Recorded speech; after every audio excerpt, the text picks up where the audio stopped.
Now, if we're going to do this, I believe one of the best places to start is to pay heed to the founding fathers, because they warned us about what would happen to us Americans if we did what we've done. That is, to remove the Bible right out from under the feet of the American people as the basic foundational moral and spiritual platform for American society. Jedediah Morse was one of the great founding fathers, and one time he said this: in proportion as the genuine effects of Christianity are diminished in any nation, either through unbelief or the corruption of its doctrines or the neglect of its institutions, in the same proportion will the people of that nation recede from the blessings of genuine freedom and approximate the miseries of complete despotism. End quote. Noah Webster, the great educator, said this in 1829 in a letter to retired President James Madison: the Christian religion in its purity is the source of all genuine freedom in government. I am persuaded, wrote Webster, that no civil government of a republican form can exist and be durable in which the principles of that religion have not a controlling influence.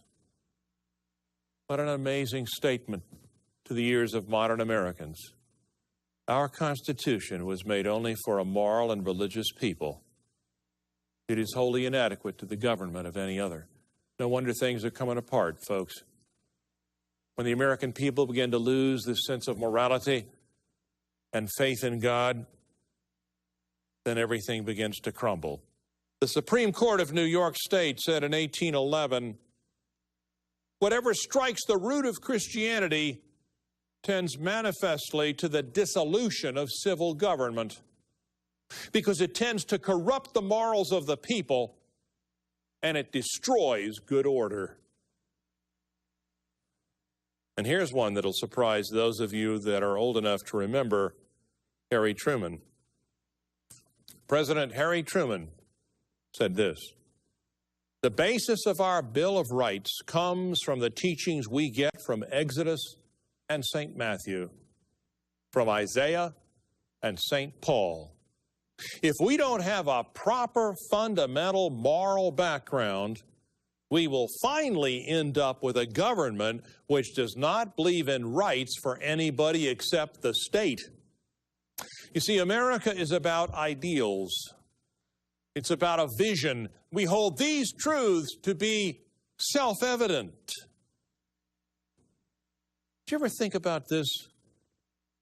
America is the only society where you can be born somewhere else and come to wherever you live. Oh, the possible exception is our northern neighbor, Canada, but it's even more true of us. You can be born somewhere else and come to wherever you happen to live in America. And you live there long enough to become an American citizen. And the moment you take that oath of citizenship, you are no longer Thai or Japanese or Korean or Mexican or Argentine or Irish or German or Swedish or whatever you were.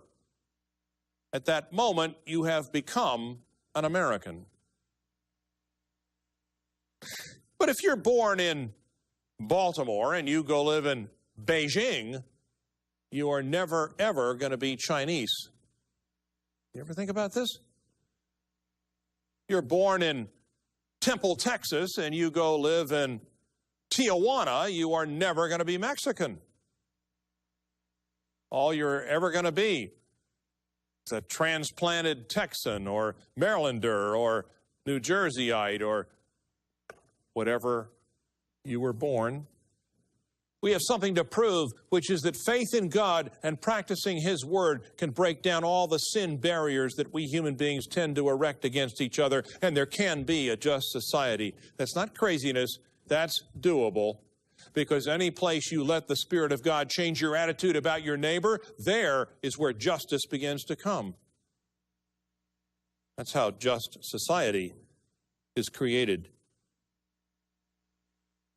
But a recovery of the moral and spiritual foundations of America, you see, is only possible if every Christian, at least, is involved in the restoration of our society. Folks, that's why just concentrating on evangelism is not enough.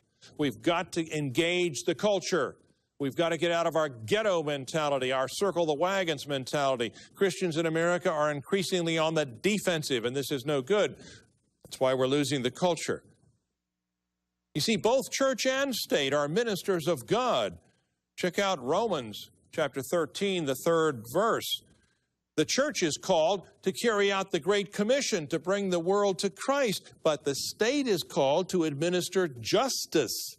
Both agents of God, church and state. Of course, church and state are supposed to be functionally separate. They have different spheres of operating, but not in terms of influence.